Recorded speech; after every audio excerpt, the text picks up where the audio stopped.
Hare Krishna, dear devotees. Let us chant one round of Japa with Srila Prabhupada. Namo Vishnu Padaya, Krishna Preshthaya Bhutale, Srimate Bhaktivedanta Swami Niti Namine, Namaste Saraswate Deve, Gauravani Pracharine, Nirvishesha Shunyavadi Paschatya Deshatarine. Jai Sri Krishna Chaitanya Prabhu Nityananda, Sri Advaita Gadadhar Srivasadi Gaur Bhakta.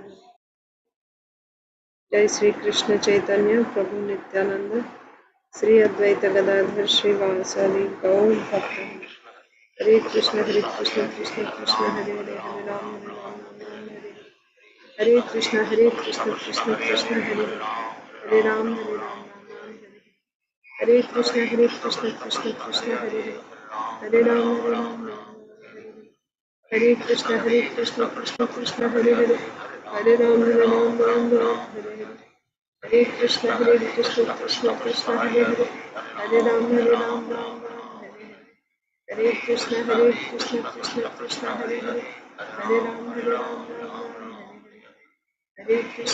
Krishna Krishna Hare Hare Hare Ram Ram Hare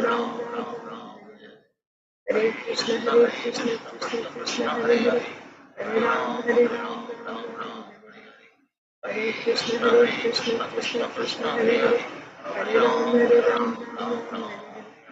Hare Krishna Krishna Hare Hare Hare Ram Hare Krishna Krishna Krishna Hare Hare Hare Ram Hare Krishna Krishna Hare Hare Hare Ram Hare Krishna Krishna Hare Hare Hare Ram Hare Krishna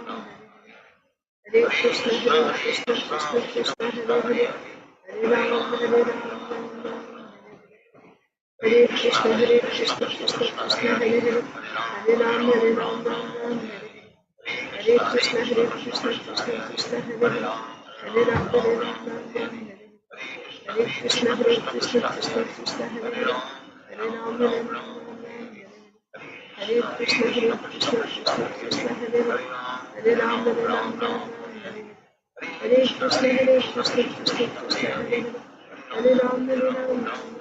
Hare Krishna Krishna Hare Hare Hare Ram Hare Krishna Krishna Hare Hare Hare Ram Hare Krishna Krishna Hare Hare Hare Ram Hare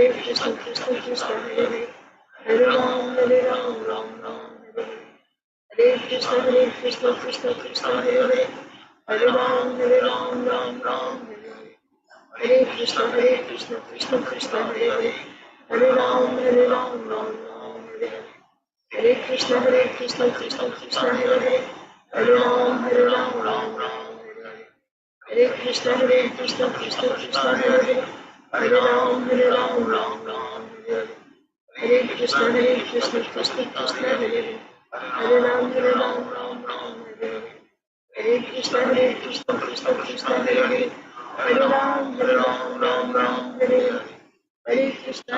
Hare Krishna Krishna Hare Hare Hare Ram Hare Krishna Krishna Hare Hare Hare Ram Hare Hare Krishna Krishna Hare Hare Hare Ram Hare Hare Hare Krishna Krishna Hare Hare Hare Ram Hare Hare Hare Krishna Krishna Hare Hare Hare Ram Hare Krishna Krishna Hare Hare Hare Ram Hare Hare Krishna Krishna Hare Hare Hare Ram Hare Krishna Krishna Hare Hare Hare Ram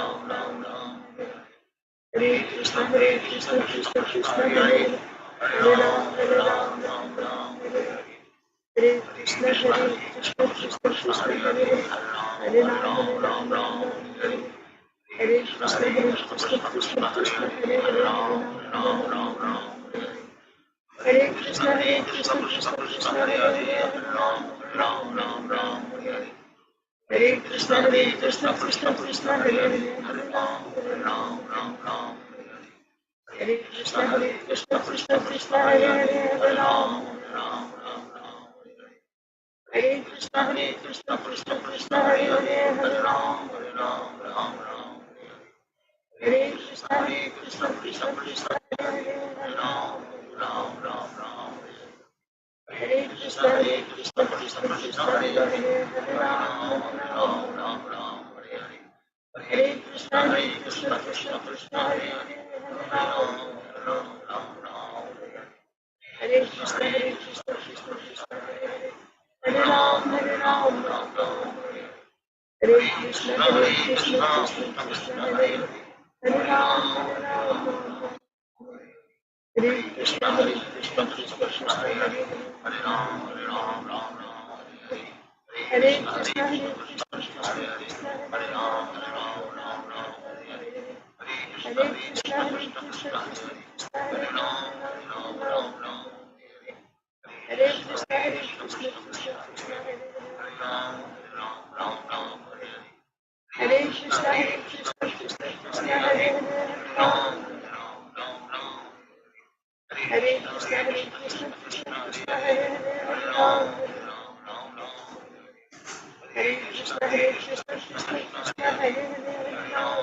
Krishna Hare Krishna Krishna Krishna Hare Hare Hare Ram Ram Ram Hare Hare Hare Krishna Krishna Krishna Hare Hare Ram Ram Hare Hare Krishna Krishna Krishna Hare Hare Ram Ram Hare Hare Krishna Krishna Krishna Hare Hare Ram Ram Hare Krishna Hare Ram Hare Krishna Krishna Krishna Hare Hare Ram Hare Krishna Krishna Krishna Hare Hare Ram Ram Hare Hare Krishna Krishna Krishna Hare Hare Ram Ram Hare Hare Krishna Krishna Krishna Hare Hare Ram Hare Hare Krishna Krishna Krishna Hare Hare Ram Hare Hare Krishna Krishna Krishna Hare Hare Ram Hare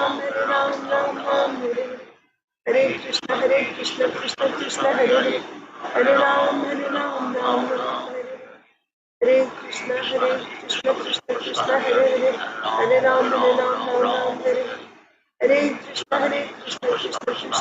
Krishna Hare Hare Ram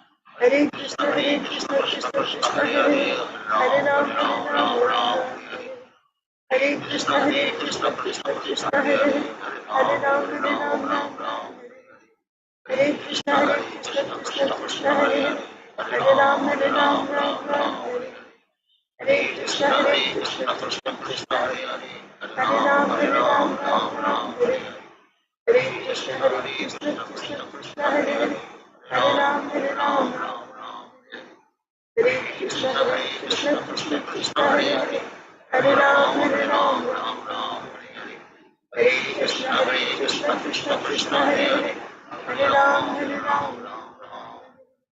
Hare Krishna Krishna Krishna Hare Hare Ram Hare जय श्री कृष्ण चैतन्य प्रभु नित्यानंद श्री अद्वैत गदाधर श्रीवासादि गौर भक्तवृंद।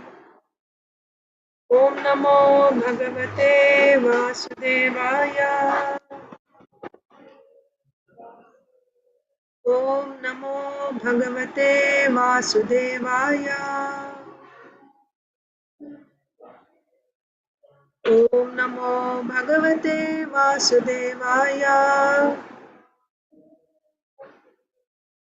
नारायणं नमस्कृत्य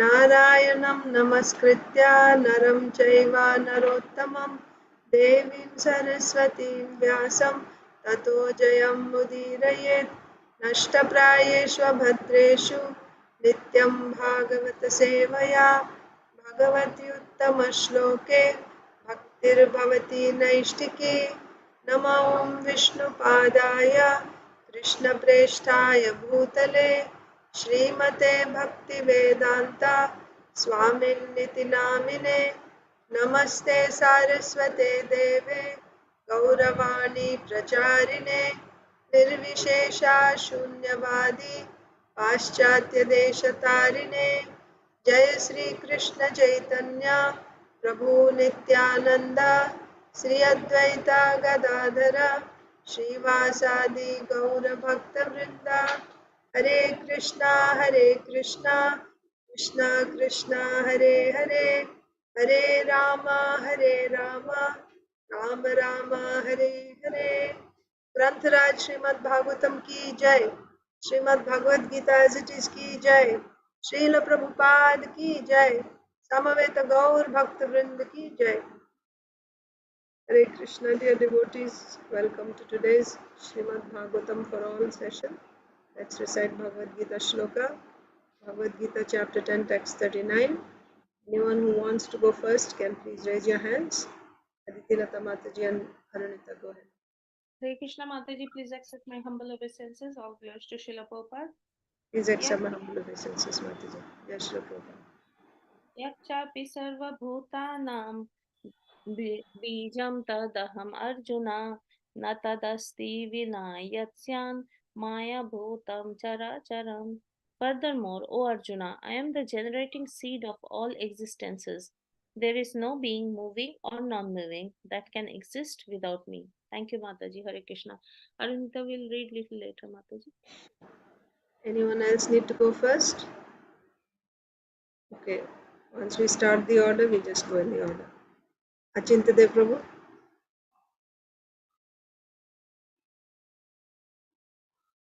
In the end, we'll also go in the end.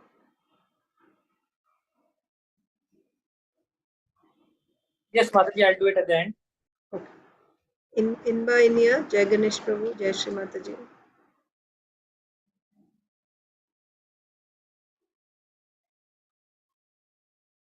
Not ready? So I'll come to you also in the end. Danvat Pranam Prabhuji. All glories to Srila Prabhupada. Hare Krishna, Inba. Go ahead. यच्चापि सर्वभूतानां बीजं अहमर्जुन न तद् अस्ति विना यत्सान् मया भूतं चराचरं. Translation. Furthermore, O Arjuna, I am the generating seed of all existences. There is no being, moving or non-moving, that can exist without me. Yes. Echapi sarvabhutanam bijam tadam arjuna na tadasti vina yatsyan maya bhutam characharam. Translation. Furthermore, O Arjuna, I am the generating seed of all existences. There is no being, moving or non-moving, that can exist without me. Hare Krishna, Mataji. Dandavat Pranam. All glories to Srila Prabhupada. Dandavat Pranam Mataji. Jai Srila Prabhupada. Yacchapi sarvabhutanam bijam tam tadaham arjuna natat asti vina yatsyan maya bhutam charach. Furthermore, O Arjuna, I am the generating seed of all existences. There is no being, moving or non-moving, that can exist without me. Thank you, Mataji. Hare Krishna Mataji. Hare Krishna, Inya. यच्चापि सर्वभूतानां बीजं तदहमर्जुन न तदस्ति विना यत्स्यान् मया भूतं चराचरम्. Furthermore, O Arjuna, I am the generating seed of all existences. There is no being, moving or non-moving, that can exist without me. Thank you. So now we'll go in order. Mataji, can I read? You'll have to wait now. Okay. Thank you. Isha. यच्चापि सर्वभूतानां बीजं तद् अहमर्जुन न तदस्ति विना यत्स्यान् मया भूतं चराचरम्.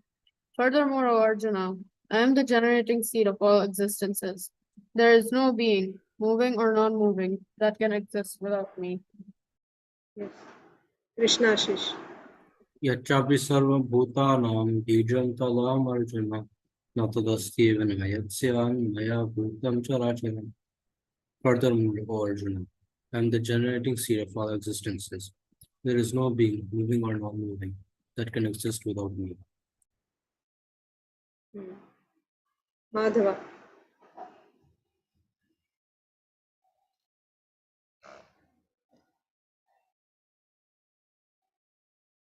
यच्चापि सर्वभूतानां बीजं तद् अहमर्जुन न तदस्ति विना यत्स्यान् मया भूतं चराचरम्. Furthermore, O Arjuna, I am the greatest seed of all existences. Greatest seed Generating seed of all existences. There is no being, moving or non-moving. Rasapriya. यच्चापि सर्वभूतानां बीजं तदहमर्जुन न तदस्ति विना यत्स्यान् मया भूतं चराचरम्. Furthermore, O Arjuna, I am the generating seed of all existences. There is no being, moving or non-moving, that can exist without me. Yes. Usha Mataji and Medharya. Actually, Sonia Mataji is not here. Lokesh. Hare Krishna. Go ahead. यच्चापि सर्वभूतानां वीर्यं तत्सर्वं अर्जुन न तद् अस्ति विना यत्स्यान् मायाभूतं चराचरं Maya. It's not Maya, it's Maya. Yeah. मया भूतां चराचरं. Furthermore, O Arjuna, I am the generating seed of all existence. There is no being moving or non-moving that can exist without me. Thank you, Mataji. Thank you. Hare Krishna Mataji. Dandavat pranam. Jai Shri Prabhupada. Jai Guru Maharaj. Dandavat pranam Mataji. Jai Shri Prabhupada. Ichchapi sarvabhutanam bijam tataham arjuna na tatasti vina yatsyan maya bhutam characharam. Furthermore, O Arjuna, I am the generating seed of all existences. There is no being moving or non-moving that can exist without me. Thank you, Mataji. Hare Krishna. Prabhuji is not there. Okay. No, Saujanya Mataji. Hare Krishna Mataji. Dandavat pranam. All glories to Srila Prabhupada. All glories to the assembled devotees. Dandavat pranam Mataji. Jai Shri Prabhupada. Ichchapi sarvabhutanam bijam tadaham arjuna na tadasti vina na tadasti vinayatsyan maya bhutam characharam. Furthermore, O Arjuna, I am the generating seed of all existences. There is no being, moving or non-moving that can exist without me. Hare Krishna. Hare Krishna. Prajna is there. Mataji. Not right away, Mataji. Okay. So Arunita. Hare Krishna Mataji. Hare Krishna. Yacchapi sarvabhutanam bhajam tat aham Bijam. arjuna. Bijam. Tat aham arjuna na tad asiti vina yatsyan maya bhutam characharam. Translation. Furthermore, O Arjuna, I am the generating seed of all existences. There is no being, moving or non-moving, that can exist without me. Hare Krishna. Hare Krishna. Achintadev Prabhu, you are ready? Yes, Mataji. Hare Krishna Mataji, please accept my humble obeisances. All glories to Srila Prabhupada, all glories to the assembled devotees. Please accept my humble obeisances, Prabhuji. All glories to Srila Prabhupada. Please repeat. Yacchapi sarva bhutanam Yat chapi sarva bhutanam bijam tad aham arjuna bijam tat aham arjuna natad asti vina yatsyan natat asti vinayasyam maya bhutam characharam. maya bhutam characharam. Translation. Furthermore, O Arjuna, I am the generating seed of all existences. There is no being, moving or non-moving, that can exist without me. Thank you, Mataji. Hare Krishna. Hare Krishna. Okay. Anyone has not recited yet? Everyone has recited. I'll also recite Bhagavad Gita 10:39. Yacchapi sarva bhutanam bijam tad aham arjuna natad asti vina yatsyan maya bhutam characharam. Furthermore, O Arjuna, I am the generating seed of all existences. There is no being, moving or non-moving, that can exist without me. So let us read Srimad Bhagavatam. We are reading Srimad Bhagavatam, Canto 9, Chapter 8. The sons of Sagara meet Lord Kapil Dev and Amshuman. Who is Amshuman? Who is Amshuman?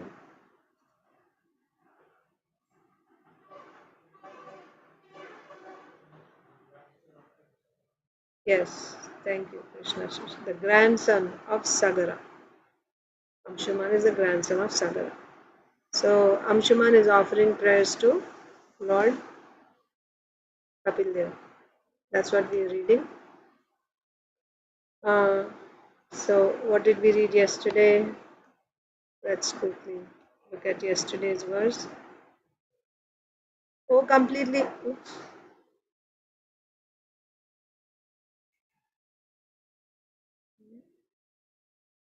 Yeah, 24.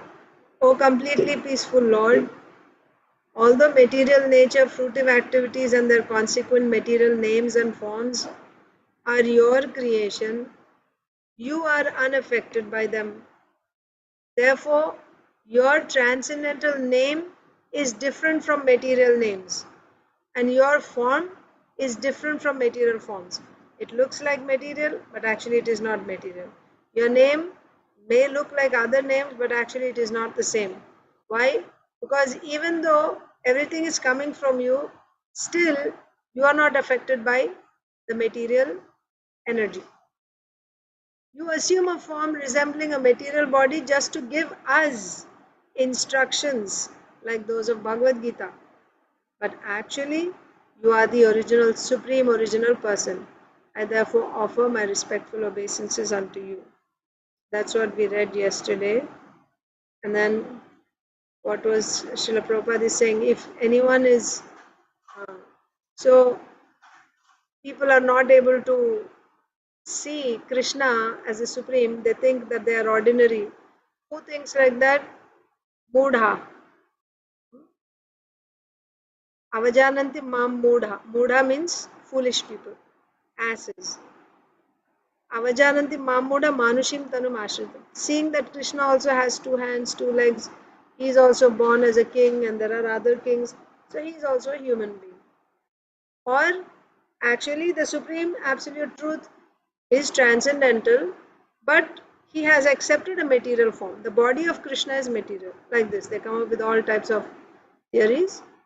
Who does this? Those who are foolish. Those who don't have enough knowledge, they do that. So Amshuman is praying, you are different. Although everything, whatever we are seeing, everything is your energy, but you are actually not part of this material creation. You are transcendental. Right? That was his prayer. Then why do you come in this form? Amshuman is saying, for our sake.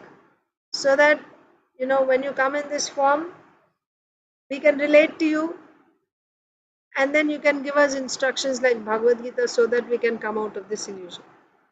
Text 25. Whose turn is it today?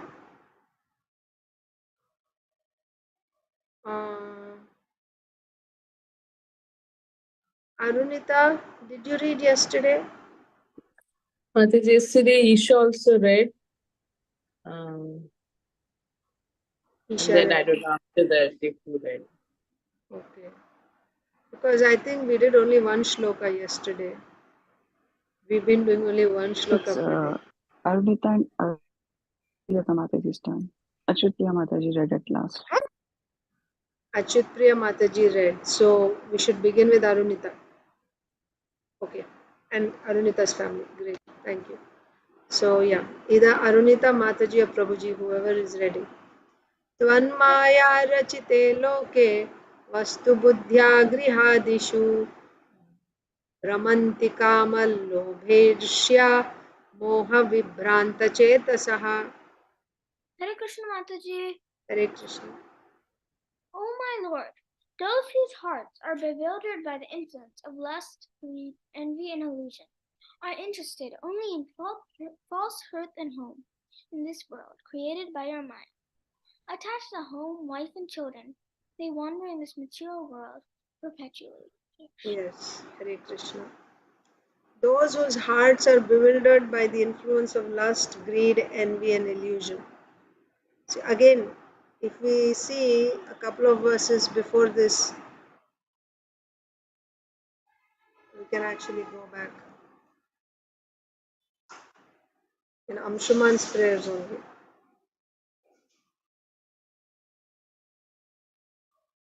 Sage is freed from the influence of the 3 modes. No, not that.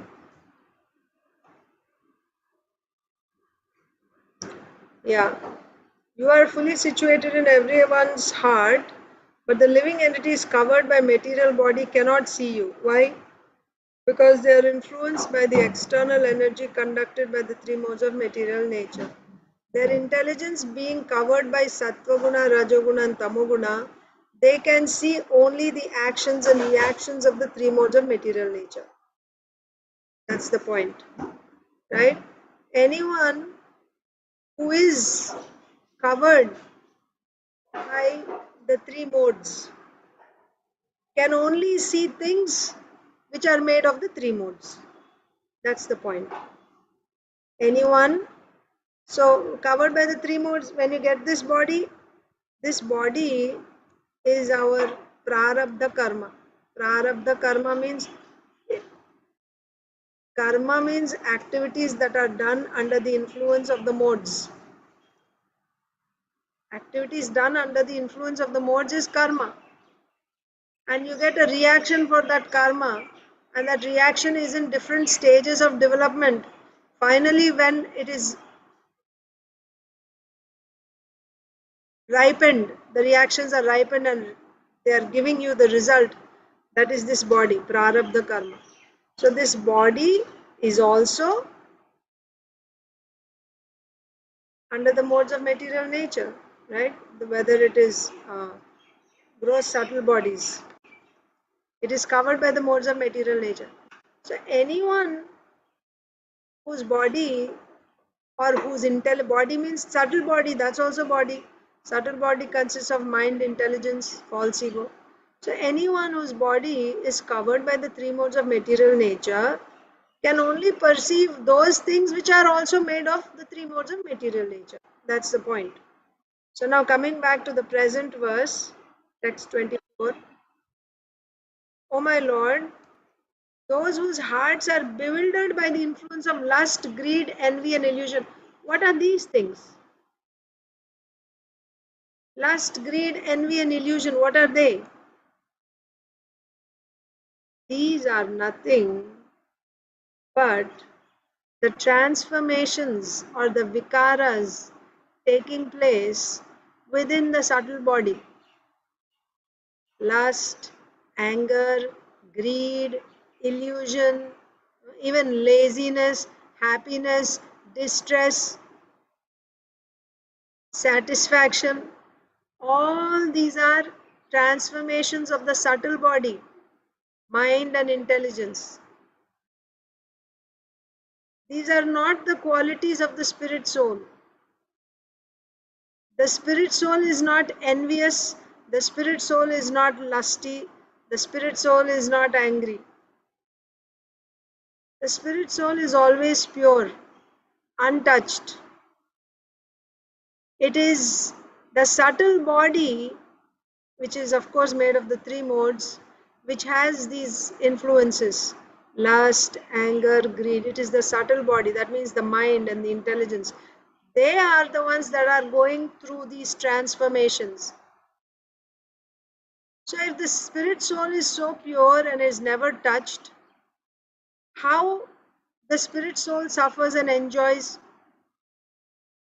That's a question, isn't it? The body is not conscious. Spirit soul is conscious. Spirit soul is all pure. It is never touched by these things. It's pure always. So whatever transformations that are taking place in the body, why the spirit soul is getting affected? What is the cause? It's getting affected because of ahankar, false ego, by which even though it is pure, it has nothing to do with these material things. It claims proprietorship of the material body, and then it identifies itself with this body. I am this body. Because it is identifying itself with this body, then it will suffer and it will enjoy whatever is happening to the body. You have a brand new car, and let's say there's a scratch on your brand new car. You'll feel like it is a scratch on your heart or on your hand or on your skin. Actually it is not, but because you're identifying yourself with it, that means it has become so dear to you, so important to you, that anything happens to it, it is as if it is happening to you. Feel the pain like that. And Hare Krishna. And even you can take even children, right? They are separate from you, newborn babies, but you become so attached, you claim proprietorship. This is my baby, and anything happens, it's as if it's happening to you, isn't it? So like that, the spirit soul is claiming proprietorship of the body, subtle body, gross body. Therefore, the spirit soul feels, suffers, it enjoys. But the fact is, the spirit soul has nothing to do with lust, anger, greed, and all these things. Okay? So in this verse, Amshuman is praying, "Oh my Lord, those whose hearts are bewildered by the influence of lust, greed, envy, and illusion." So why they are bewildered by these things? Because they are identifying themselves with this body. Anyone who is identifying himself with this body, he can only perceive material things made of the three modes. He cannot perceive transcendental things. Therefore, those who are bewildered by the influence of lust, greed, envy, and illusion are interested only in false hearth and home. They see only false things. Just like false in the sense not permanent. That's what it means here. When you say false, false means they are not permanent, they are temporary. So, because they are claiming this body to be himself, this body is temporary. Therefore, he will only be interested in temporary things like his home, his family, his community, his property, like that. He'll only be interested in those things. He's not able to see beyond. Okay? This is the whole world, all conditioned souls. This is the state of all conditioned souls. Anyone who is influenced by lust, greed, envy, and illusion is interested only in false hearth and home in this world, created by your Maya, attached to home, wife, and children. They wander in this material world perpetually. Yeah. Okay, so what else is Amshuman saying? Anyone who is attached, anyone who is bewildered by these things, he will simply be interested in false things of this world like home, wealth, and the result of this attachment is perpetually he will be taking birth again and again in this material existence, sometimes as an animal, sometimes as a human, up and down. Next verse, text 26. So Aditi Lata Mataji or Achintadev Prabhu can read. अद्यनः सर्वभूतां भूतात्मन् कामकर्मेन्द्रियाशयः मोहपाशो दृढश्छिन्नो भगवंस्तव दर्शनात्. Translation. O Supersoul of all living entities, O Personality of Godhead, simply by seeing you, I have now been freed from all lusty desires, which are the root cause of insurmountable illusion and bondage in the material world. Thank you, Yes, Mataji. thank you. So, first point was that anyone who is bewildered by this lust and other things that come with lust, right? Kamesha, Krodesha, Rajoguna, Samudbhava. Because of mode of passion, you get lust, and from lust, anger will come. And then, like that, Krodat Bhavati Sammoha, Sammohat, Smriti Vibhramaha, Smriti Bhramshat, Buddhinasha, Buddhinashat Pranashati. There's a sequence like that. So, lust, anger, envy, illusion, all these things. Anyone who is bewildered by these things, he will simply be interested in material things, temporary things, and the result is repeated birth and death. But now, by your mercy, Amshuman is saying to Kapil Dev, by your mercy, I have now been freed from all lusty desires. which are the root cause of insurmountable illusion and bondage in the material world. So, what is the verse before Krodhat Bhavati Sammoha? What is the verse before Krodhat Bhavati Sammoha? By contemplating on the objects of the senses, one dhyayato vishayan pumsah. Yes. Dhyayato vishayan pumsah sangasteshu upajayate sangat sanjayate kamaha kamat krodho vijayate. Krodhat bhavati sammoha sammohat smriti vibhramaha smriti bhramshat buddhinasha buddhinashat pranashyati. 262 and 263 verses. So, no? Third chapter.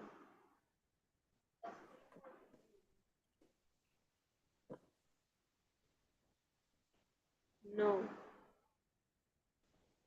This is 262, 63. So, anyway, so the lust is the root cause. That's the point I'm trying to say. Yeah. Lust is the root cause of all other. So ultimately, you once again fall into the material pool. Where is it beginning? Krishna also says, it is lust only. Why am I forced to act in this way? This is lust only, Arjuna, which is born of the mode of passion. Kamayesha, Krodesha, Rajoguna, Samudbhava. So this is the root cause of all bewilderment and ultimately the cause of fall down into the material pool. But by your mercy, now I have overcome this lust. Anshuman is praying to the Lord. So again, Krishna says, so this lust, what is this lust? It is the action of one of the modes of material nature, right? Rajoguna, mode of passion. So these three modes are of the material energy, the Bahiranga Shakti. So Krishna is saying, Devi Hesha Gunamayi Mama Maya Duratya. It's very, very difficult to overcome this material energy consisting of the three modes. So it's very hard to free ourselves from this lust, from anger. On our own, we cannot. That's why the previous verse, Amshuman is saying that one who's bewildered by this lust, he's always interested only in temporary things. Then how to come out of this? This is the enemy. This is the all-devouring enemy. How to overcome this?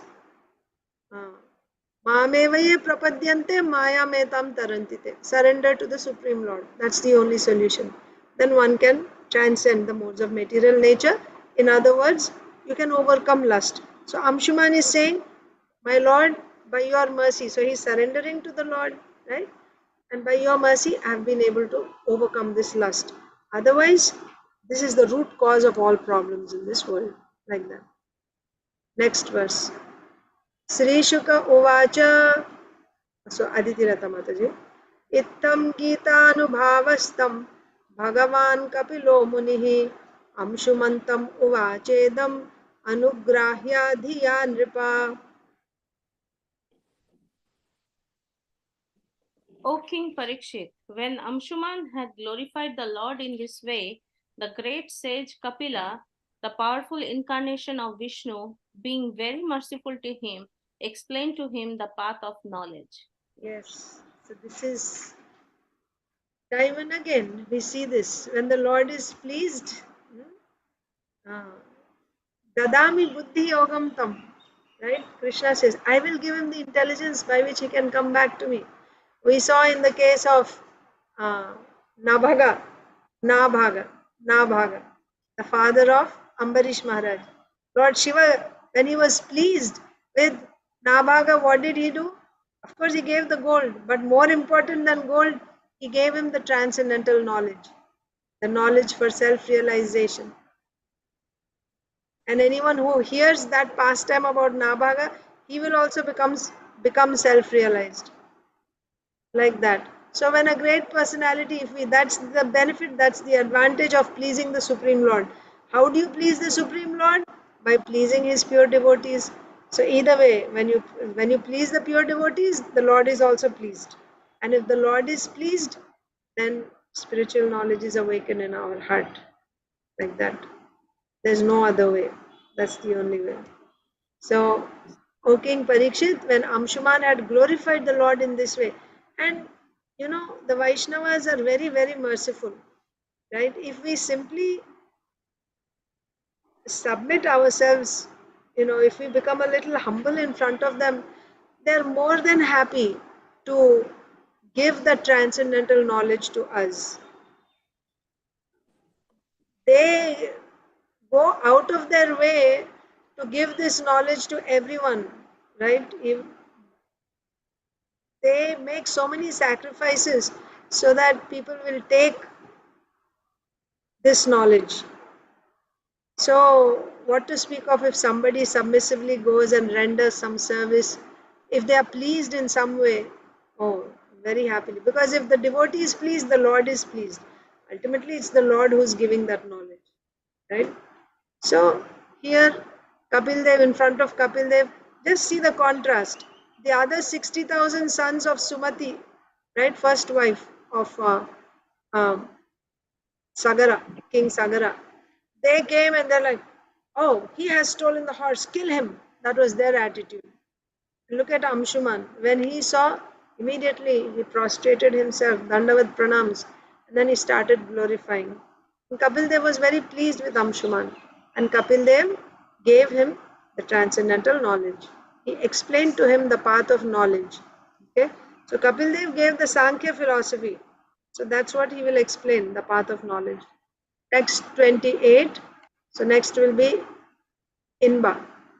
Sri Bhagavanu Vacha Ashvoyam Niyatam Vatsa Pitamaha Pashustava Imecha Pitaro Dagdha Gangam Bhorhanti Netarat. The personality of God had said, my dear Amshuman, here is the animal sought by your grandfather for sacrifice. Please take it. As for your forefathers who have been burnt to ashes, they can be delivered only by Ganges water and not by any other means. Another significant point here, if you note, did you see Amshuman actually saying, oh Lord, please bring my uncles back to life, please return the horse? Although that was the purpose for which he came, but he didn't have to ask the Lord.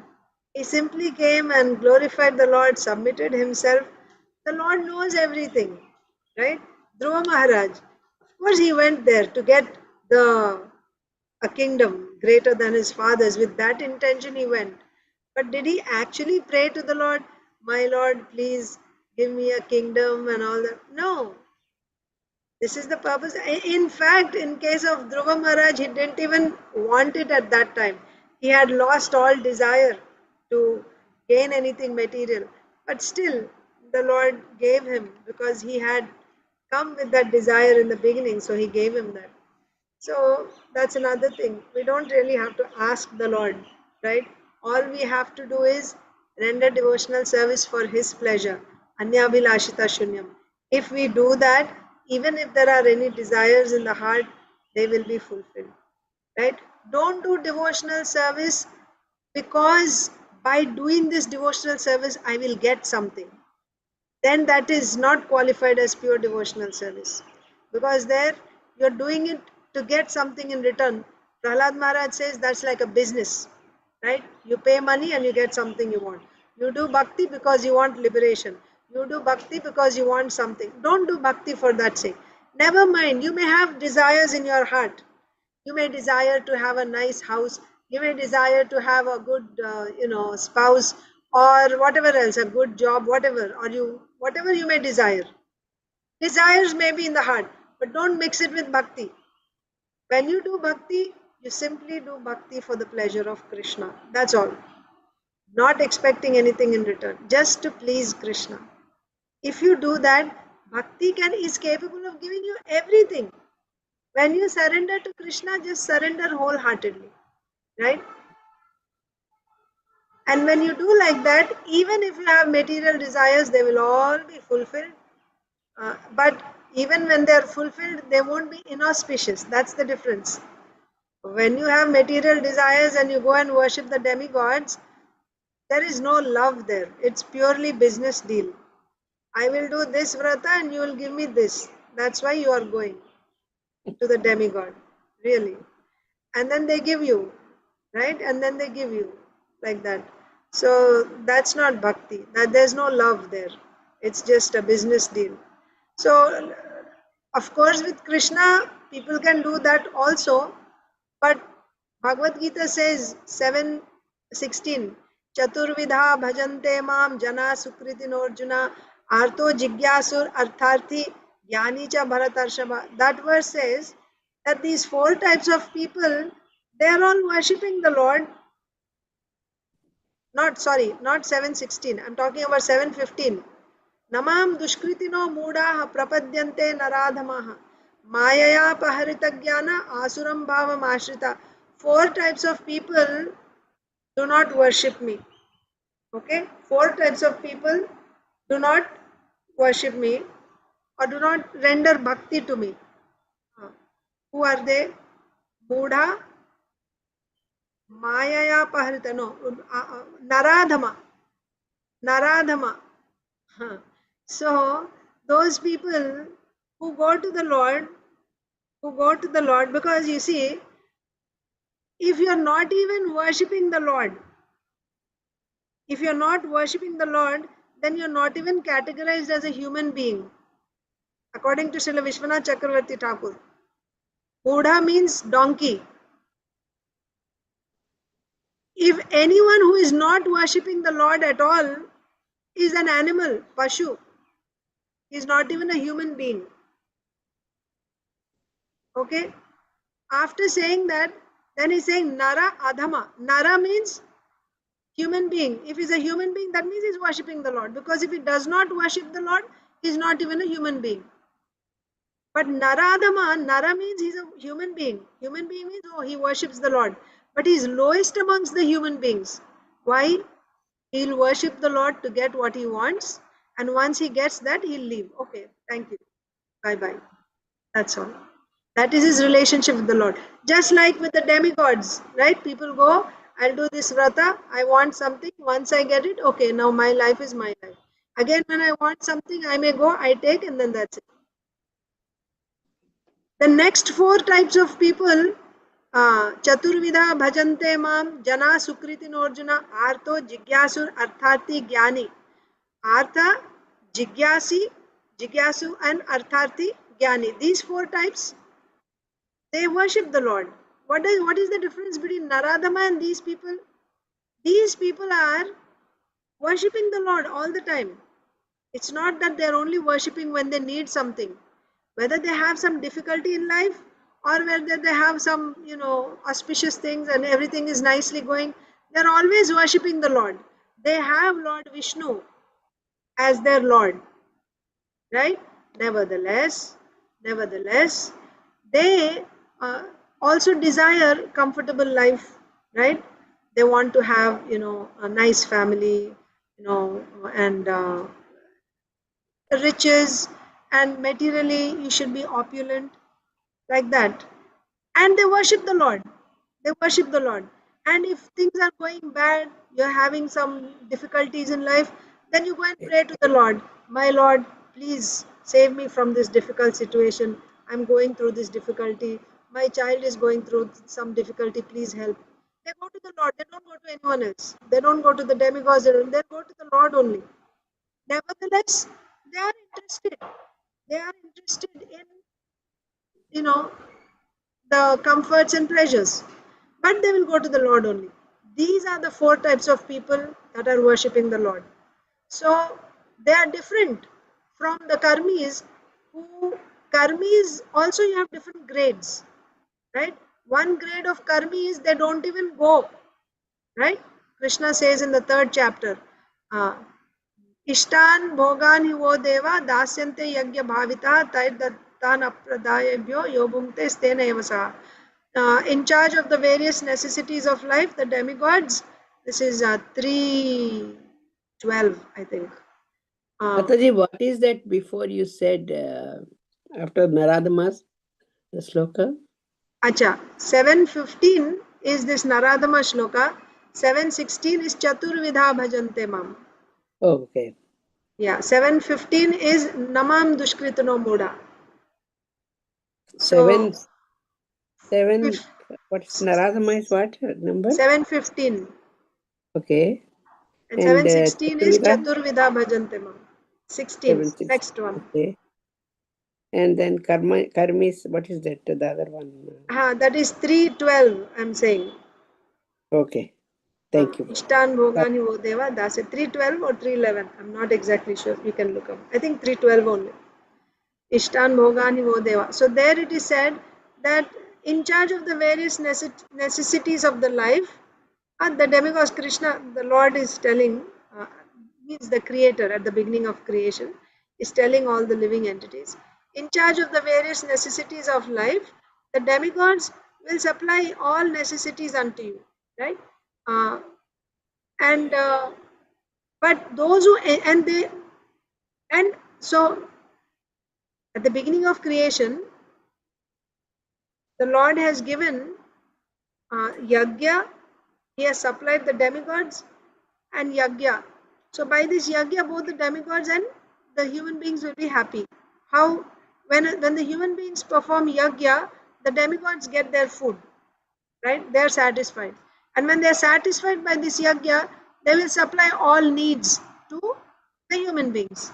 By this, the human beings can live comfortably in this life, and at the end of this life, because they are performing yagya, there won't be any bondage.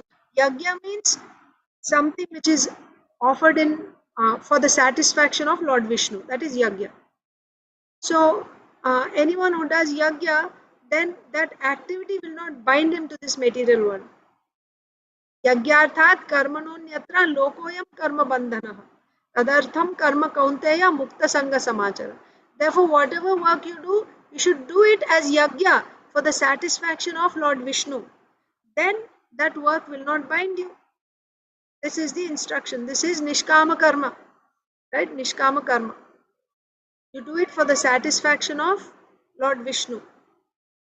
Then it will not bind you to this world. But so the demigods, when you do yagya, the demigods will supply necessities to you. And then when you get that, you have to offer them to the demigods. That is again yagya. You offer them to the demigods for their satisfaction. But those who don't even offer to the demigods and simply enjoy the results, what do you call them? They're called thieves. So these are also karmis, but they're thieves. They don't offer, they just take all the gifts coming from the demigods, but they don't offer them back to the demigods, as they don't do yagya. So that's one level of karmi. And another level of karmi is they're offered to the demigods, but their whole idea is, when I offer this to Surya, then I'll get good health. I'll offer something to Lord Shiva or Parvati Devi, I'll get a good spouse.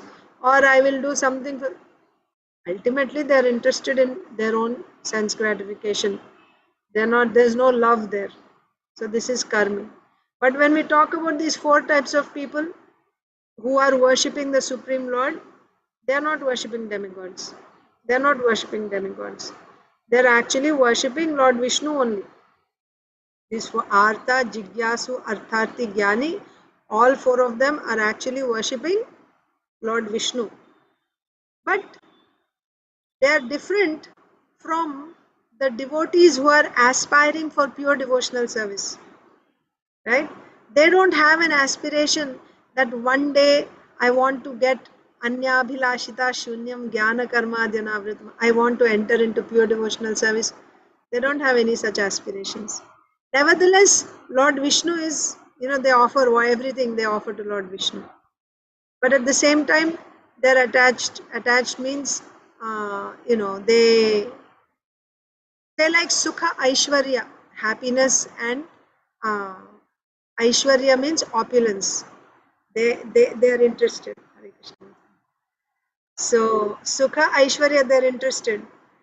So what will happen to these people? The 4 types. who have not come, they are not, I'm saying when they don't come to pure devotional service. If they come in association with a pure devotee, of course they'll take to pure devotional service. When they take to pure devotional service, they're aspiring for it, like I hope all of us are aspiring for pure devotional service. Then someday we are hoping that we will be doing pure devotional service which fulfills the conditions of Anyabhilashita Shunyam Jnana Karma Dhyanavritam Anukulyana Krishna Anushilanam. So then the destination of such people whose goal is pure devotional services, at some point they will enter into Shuddha Vaidhi Sadhana Bhakti, and then they'll progress like that. But these four types of people, they're worshipping Lord Vishnu, they're interested in the comforts of this, in Sukha and in Aishwarya, in opulence, all the opulences, beauty, wealth, fame, name, like that. They're interested in those things, but they're worshipping Lord Vishnu. So their destination is not like karmis. Just now I told you about karmis, different grades of karmis. What is the destination of karmis? First of all, I mean, if they're successful in their yagyas and everything, they'll go to Swarga. And then after enjoying, they'll come back. Or whatever else that they're aspiring for. Right? You are doing one yagya because you want a son. Yeah, you'll get a son.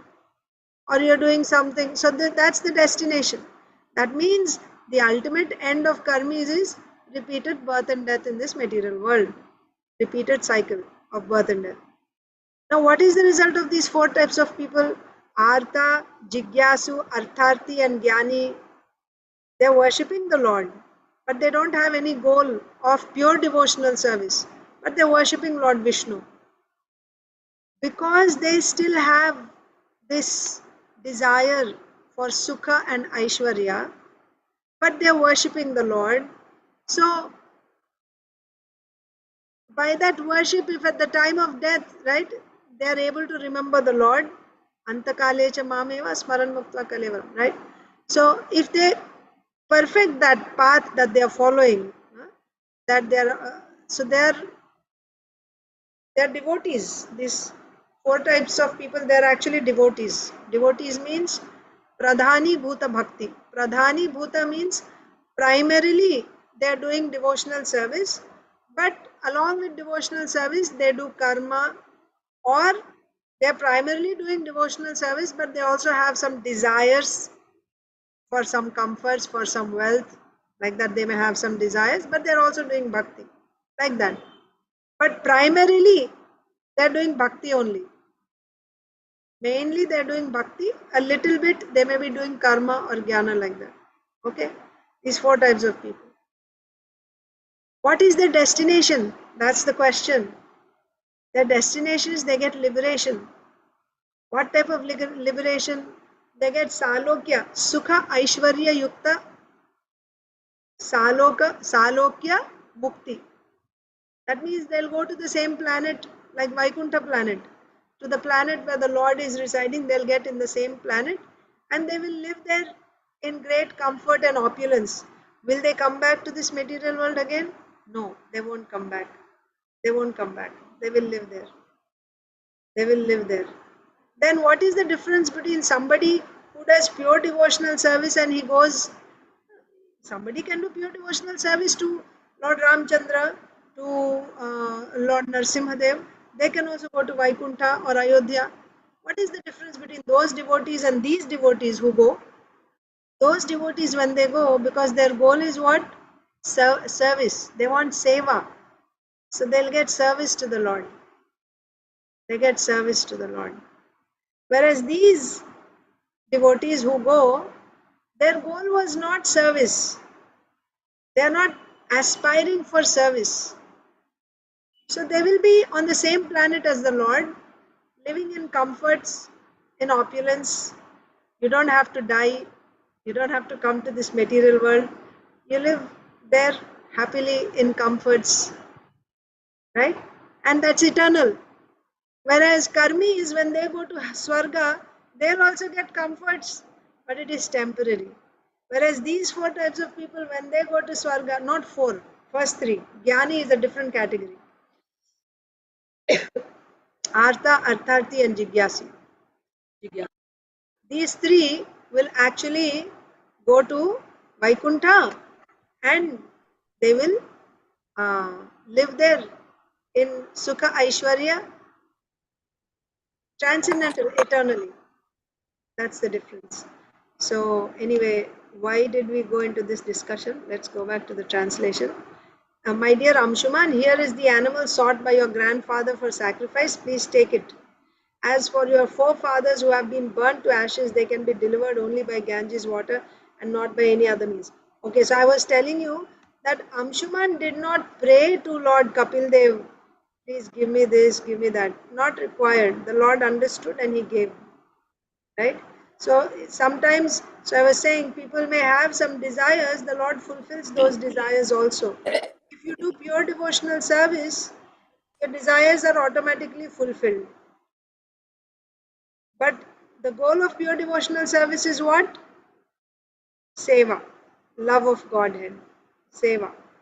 So that you will get. That you will get. If that's what you want, then you enter into pure devotional service. But even if you don't do that, then these four are the other categories. So further, if you want discussion on that, we can do. We'll now continue with Bhagavatam reading. So when Amshuman simply glorified the Lord said that you came for this horse for your grandfather's sacrifice. Here, this is the horse. You can take the horse back.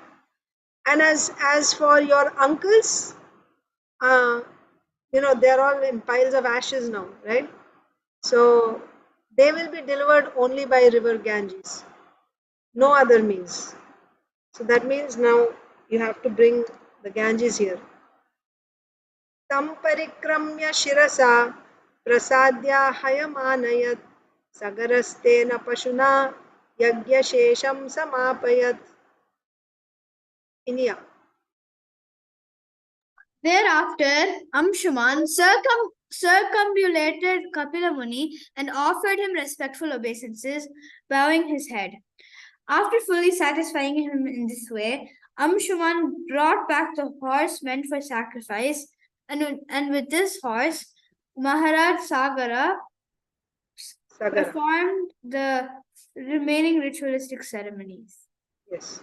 So Amshuman was successful. So first of all, when Kapil Dev said that here is the horse and your uncles will be delivered by can only be delivered by the Ganges water. Then after hearing this, what did Amshuman do? He did parikrama or pradakshina of Kapil Dev, did Dandavat obeisances, took the horse, went back to his grandfather, and they could complete that yagya which Sagara had started, but because of the horses being stolen, he could not complete. So Amshuman took the horse back so that yagya could be completed. So Amshuman brought back the horse meant for sacrifice, and with this horse, Maharaj Sagara performed the remaining ritualistic ceremonies. Rajyam Amshumatenyasya Nispriho Mukta Bandhanaha Aurvopadishta Margena Lebhe Gatimanuttamam. Prabhuji or Mataji. After delivering charge of his kingdom to Amshuman, and thus being freed from all material anxiety and bondage, Shayara Maharaj, following the means instructed by Aurva Muni, achieved the supreme destination. Yeah, just read the end, Prabhuji. Purport. Purport thus end the Bhakti Vedanta purports of 9th canto, 8th chapter of the Srimad Bhagavatam, entitled The Sons of Sahara Meet Lord Kapila Deva. Yes. So, in this way, King Sagara handed over the kingdom to Amshuman. After completing this sacrifice, he gave charge of the whole kingdom to his grandson Amshuman, and being freed from all material anxiety and bondage, Sagara Maharaj achieved the supreme destination. So he is still being instructed by Aurva Muni. So do you still remember the history of Sagara? Sagara means with poison, right? Sagara. And who is Sagara? Sagara is the son of Bahuka. And Bahuka had gone to the forest. He took Vanaprastha with his wife because he was too much disturbed, right, by the enemies. So he just left, took Vanaprastha. And he died while in the forest. And when he died, his wife wanted to do sati, but she happened to be pregnant at that time. So Aurva Muni instructed her not to die and not to commit sati with her husband. And so she must have come back to because now her husband is not there to protect her. A woman, you see, the Vanaprastha, Sannyas, these are not for women. Even when she is doing Vanaprastha, only with her husband she's there because she still has her husband as a protector, right? And when the husband takes sannyas, it's not like she's living on her own in the forest. She's brought back to the care of the grown-up son. This is the Vedic system. So now when the husband died and she's pregnant, she must have come back to the palace. So the other wives of Bahuka, they gave her poison. And then when the baby was born, the baby took birth in spite of the poison. The baby took birth along with poison. So therefore his name is Sagara. And also he was a very powerful king. And the same Aurva Muni who instructed his mother not to kill herself, now he instructed Sagara, and Sagara became the emperor. And he also had 2 wives, and he performed so many yagyas, Ashwamedha yagyas and other yagyas under the guidance of Aurva Muni. And then this whole episode of how his horse was stolen by Indra, and then his sons went and they got burnt to ashes. And then he had another wife, second wife, Keshini, and Keshini's son was Asamanjasa.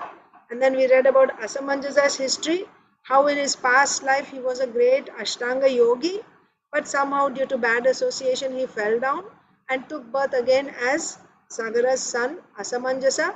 But this time he wanted to be careful. He didn't want to get entangled in material life again. So therefore what did he do? He pretended to be a miscreant, right?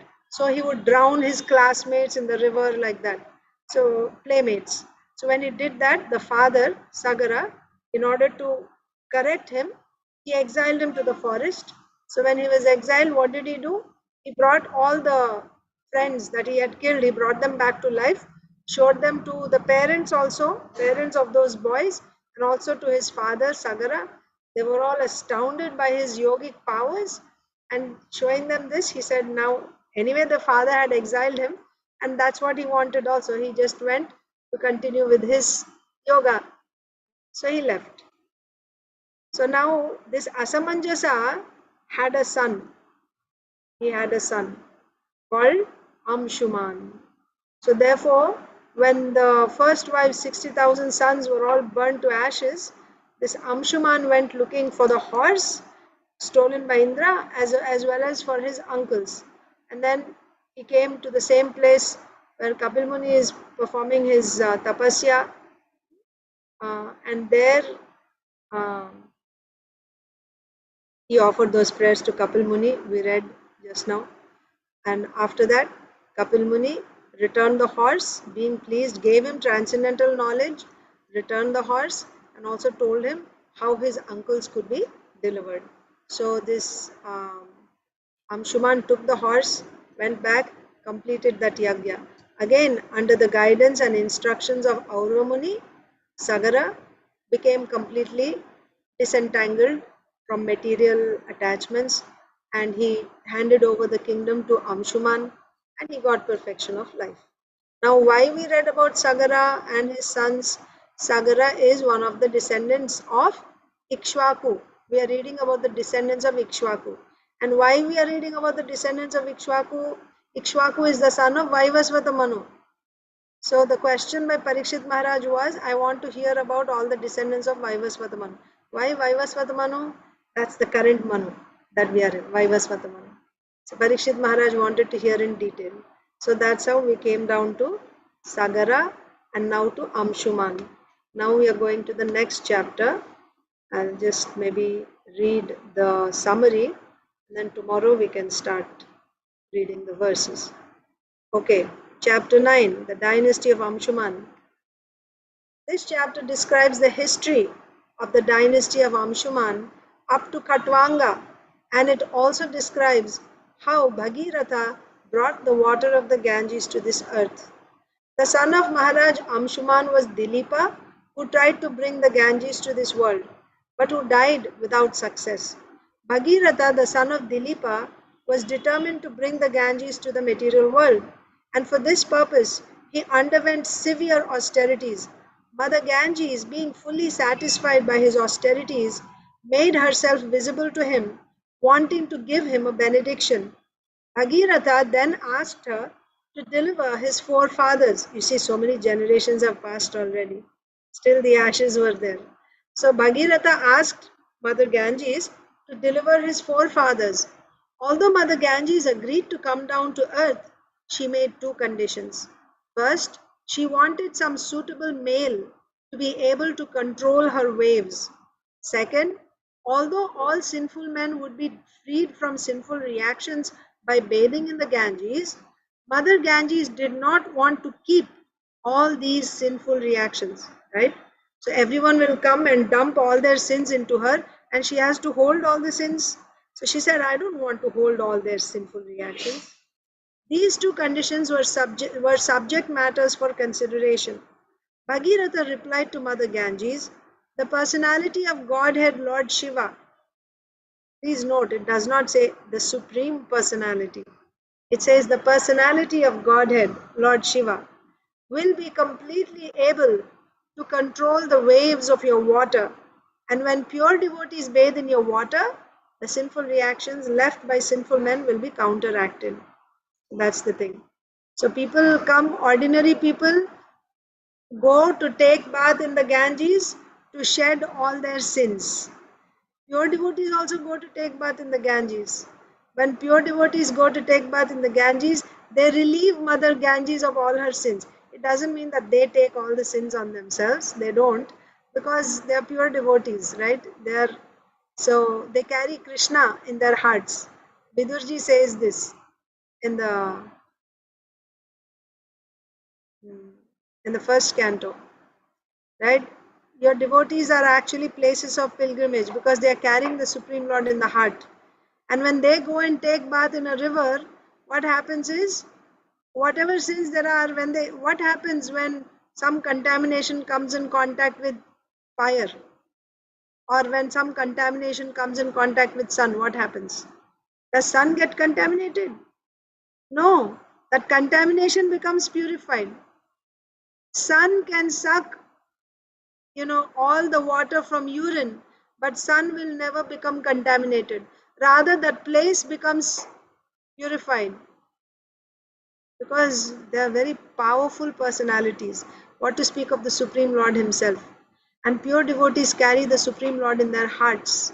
So therefore, when they go and take bath in the rivers, because they are carrying the Supreme Lord in their heart, all the sins that are there, that are shed by all sinful people, immediately the river becomes purified of all those sins. That's the point.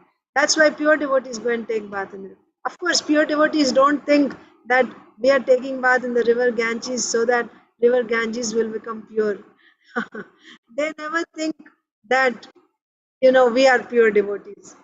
Pure devotees always think we are the most fallen. We see from the writings of all acharyas, right? All acharyas. You look at their writings, their songs. You see Krishnadas Kaviraj Goswami, right? I am more fallen than Jagai and Madhai, right? Anyone who hears my name, I'm even lower than the worm in a stool. And anyone who hears my name, he will become contaminated. This is the type of humility pure devotees have. So they never think that, oh, I'm a pure devotee, now I'll go and take bath in the river Ganges and therefore now I will purify the river Ganges because I'm carrying the Lord in my heart. No, pure devotees never think like that. But the reality is, when pure devotees go and take bath in the river Ganges, they are actually removing all the impurities there. That's what Bhagavatam says. So anyway, continuation. So the two conditions of Ganga Devi were that someone should control my waves because her current is very strong, right? So somebody should be. So Bhagirath gave the solution. Lord Shiva will be able to contain your waves and control your force, and he will release you slowly down like that. And the second thing is, when pure devotees take bath in your water, the sinful reactions left by sinful men will be counteracted. Bhagirath then performed austerities to satisfy Lord Shiva. He said Lord Shiva will hold, but he has to talk to Lord Shiva also about that. So now he started performing austerities to satisfy Lord Shiva, who is called Ashutosh, because he is naturally satisfied very easily. Lord Shiva agreed to Bhagiratha's proposal to check the force of the Ganges. In this way, simply by the touch of the Ganges, Bhagiratha's forefathers were delivered and allowed to go to the heavenly planets. So they were stuck there. They were not able to progress further. The spirit souls of those 60,000 sons of Sagara. So only when river Ganges touched, right, those ashes, they were there. The spirit souls were also still there. Then they were able to go to heaven. The son of Bhagiratha was Shruta, the son of Shruta was Nabha, and Nabha's son was Sindhudvipa. The son of Sindhudvipa was Ayutayu, and the son of Ayutayu was Rituparna, who was a friend of Nala. Rituparna gave Nala the art of gambling and learned from him the art of Ashvavidya. The son of Rituparna was known as Sarvakama, the son of Sarvakama was Sudasa, and his son was Saudasa.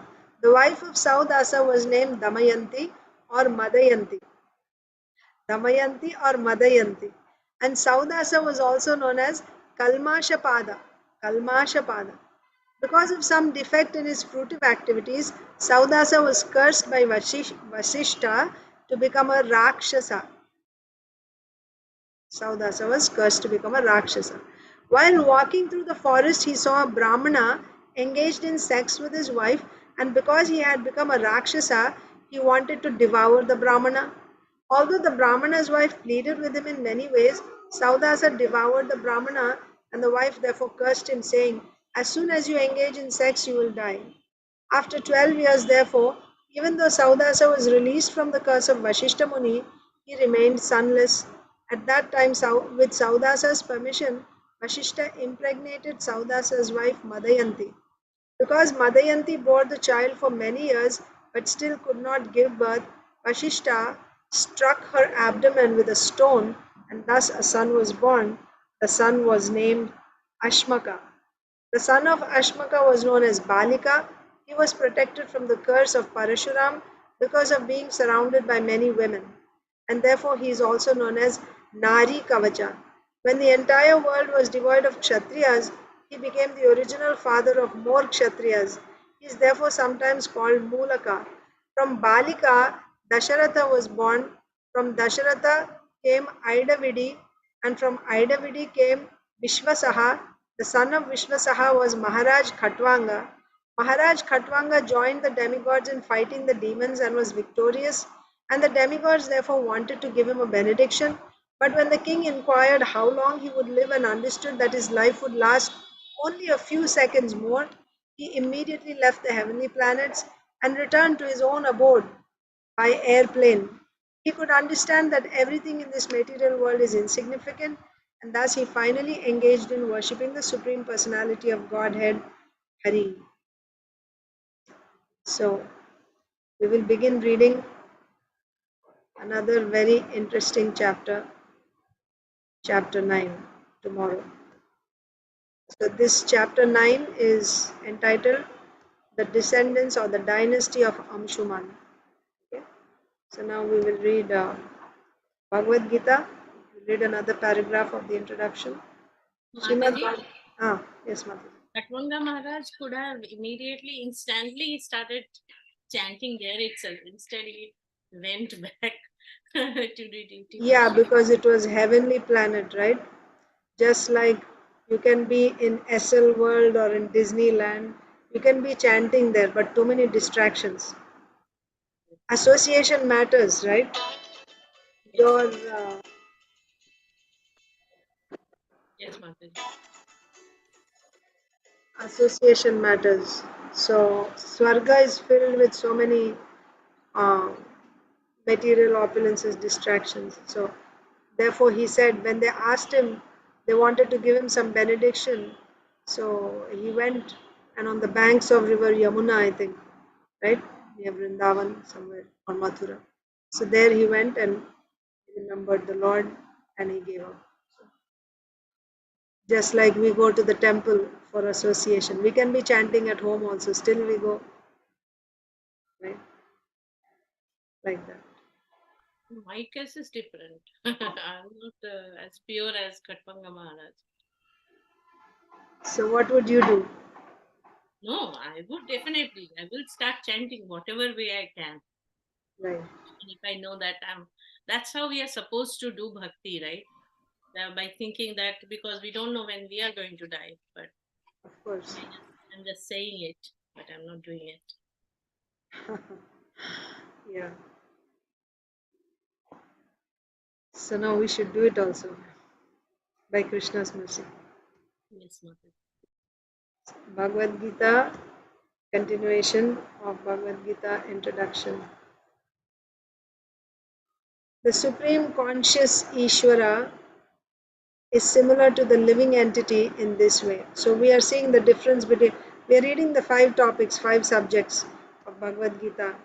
Ishvara, Prakriti, Jiva, Kala, Karma. And then we are also seeing what is the difference between Jiva and Prakriti, between Jiva and Ishvara, between Ishvara and Prakriti. What is the connection, or what is this? What are the similarities? What are the differences? Like that, we are analyzing these 5 topics. So next, so we already saw that 4 of these are eternal, 1 is not eternal. Karma is not eternal. The Supreme Conscious Ishvara is similar to the living entity in this way. Now, what are the similarities? Both the consciousness of the Lord and that of the living entity are transcendental. See, living entity's consciousness is also transcendental. It is not that consciousness is generated by the association of matter. That is a mistaken idea. The theory that consciousness develops under certain circumstances of material combination is not accepted in the Bhagavad Gita.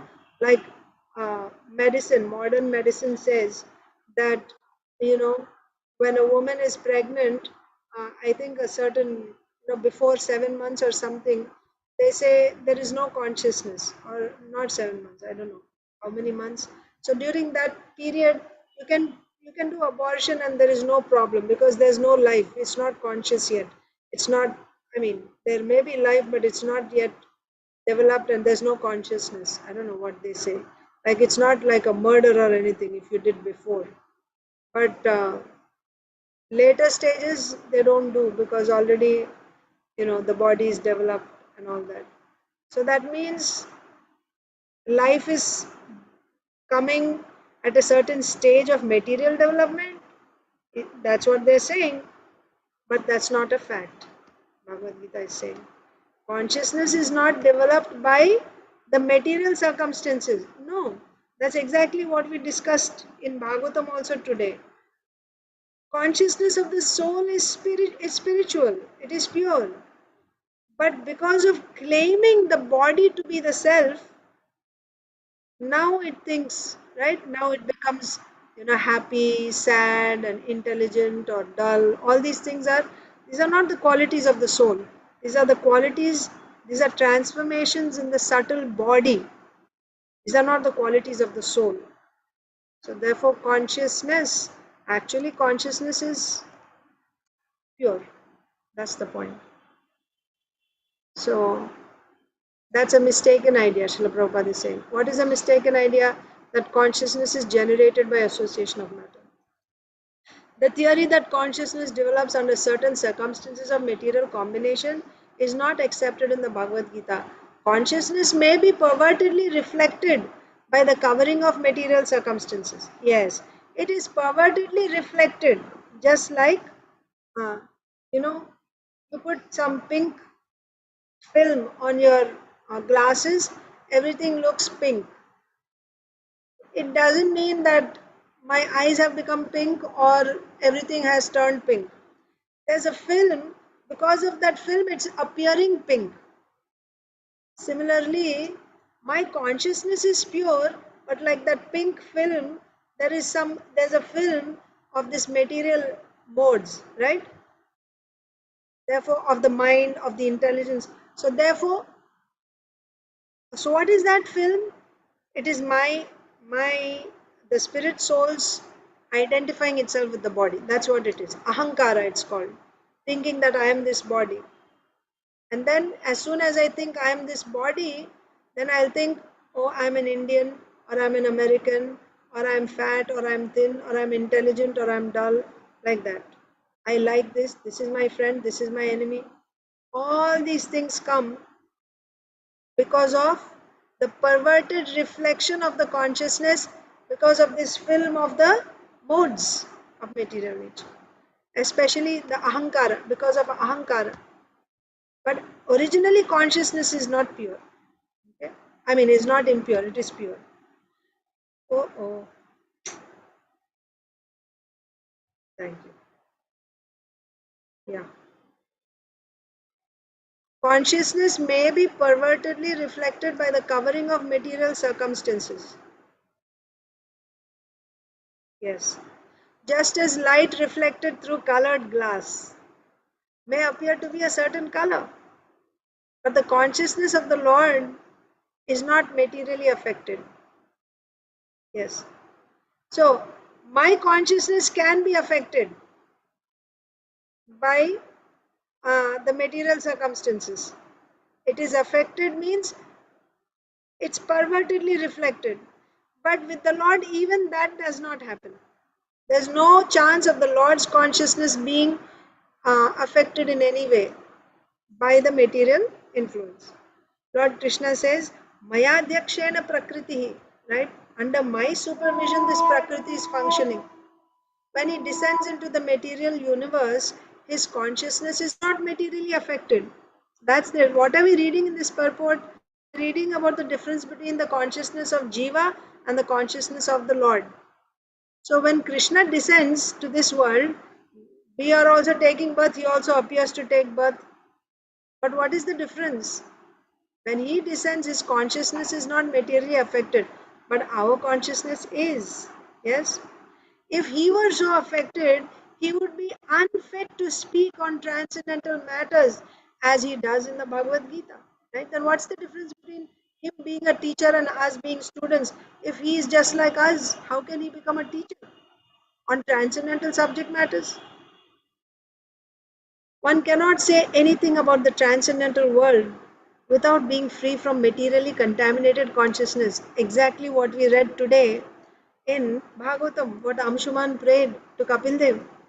One cannot say or cannot know anything about transcendental world or about the Lord without being free from materially contaminated consciousness. So the Lord is not materially contaminated, that's why he is able to speak. And if he were materially contaminated, he could not speak Bhagavad Gita and it would not be accepted. The Lord is not materially contaminated. Our consciousness at the present moment, however, is materially contaminated. The Bhagavad Gita teaches that we have to purify this materially contaminated consciousness. In pure consciousness, our actions will be dovetailed with the will of the Ishvara. Like yesterday, Mataji was asking, how did Ambarish Maharaj engage his mind in Krishna's service? Dovetailing all his actions, all his desires, dovetailing to the will of Ishvara. This is pure consciousness, and that will make us happy. It is not that we have to cease all activities, rather, our activities are to be purified, and purified activities are called bhakti. Purified activities are called bhakti. Activities in bhakti appear to be like ordinary activities, but they are not contaminated. An ignorant person may see that a devotee is acting or working like an ordinary man, right? Devotee also goes to buy vegetables, and devotee is also coming and cooking and making the same sabji, rice, dal, is cooking the same thing. So what's the difference? You also pay your bills at home, someone else is also paying, you're also cooking. So ordinary person, an ignorant person may see that a devotee is acting just like an ordinary man. But such a person with a poor fund of knowledge does not know that the activities of the devotee or of the Lord are not contaminated by impure consciousness or matter. That's the difference. The consciousness is different. They are transcendental to the three modes of nature. We should know, however, that at this point our consciousness is contaminated. See, very clearly Prabhupada is saying. We should know, however, and we cannot artificially think that, oh, now I am pure. No. We should know that at this point our consciousness is contaminated. Then what should we do? When you know there's a disease, you take medicine, right? You have to take medicine. So when our consciousness is contaminated, then we have to take the medicine. The medicine is chant Hare Krishna and render devotional service. It's the means and it's the goal also. We do devotional service so that we can do devotional service in a purified way. Now we will read Srila Prabhupada's Leelamrita. We are starting a new chapter. Srila Prabhupada left Butler. He's going to go to New York, and on the way he's going to stop in Philadelphia. Struggling alone. I used to sit in the back and listen to his meetings silently. He was speaking all impersonal nonsense, and I kept my silence. Then one day he asked if I would like to speak, and I spoke about Krishna consciousness. I challenged that he was speaking manufactured philosophy and all nonsense from Shankaracharya. He tried to back out and said he was not speaking. Shankaracharya was speaking. I said, you are representing him. That is the same thing. He then said to me, Swamiji, I like you very much, but you cannot speak here. But although our philosophies differed and he would not let me speak, he was kind and I was nice to him. Srila Prabhupada in conversation. So this is one incident that happened during Srila Prabhupada's stay in New York. So this is what we are going to read now, Prabhupada's stay in New York.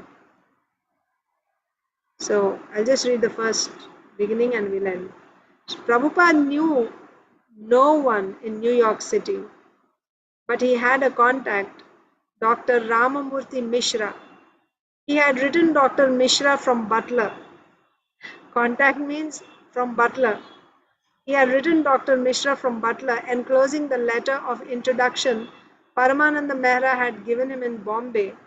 He had also phoned Dr. Mishra, who welcomed Prabhupada to join him in New York. So now Srila Prabhupada is going to go to Dr. Mishra. We will read that tomorrow. Hare Krishna, dear devotees, thank you for your patience. Thank you for joining. All of you have a wonderful day in Krishna consciousness. I will see you tomorrow. Hare Krishna. Thank you. Hare Krishna. Thank you.